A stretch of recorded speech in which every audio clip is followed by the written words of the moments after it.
Dans cette capsule vidéo, nous allons expliquer comment convertir.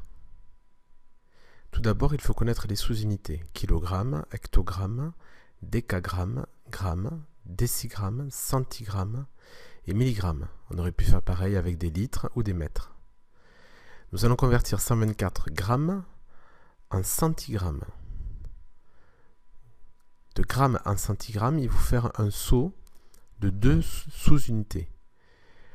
À chaque sous-unité sautée, on multiplie par 10 puissance 1. On est dans le sens de l'écriture, la puissance est positive, ce qui revient à multiplier par 10 puissance 2. Donc le résultat est de 124 fois 10 puissance 2. Maintenant, on va convertir des milligrammes en kilogrammes.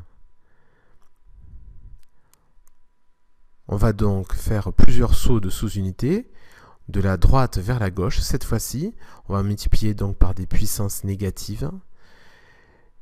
Et pour chaque sous-unité sautée, on multiplie par 10 puissance moins 1. Au total, cela fait multiplier par 10 puissance moins 6. 46,7 mg revient donc à 46,7 fois 10 puissance moins 6 kg.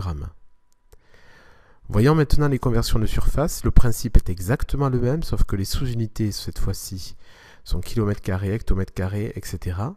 Nous allons convertir les 14 décimètres carrés en hectomètres carrés.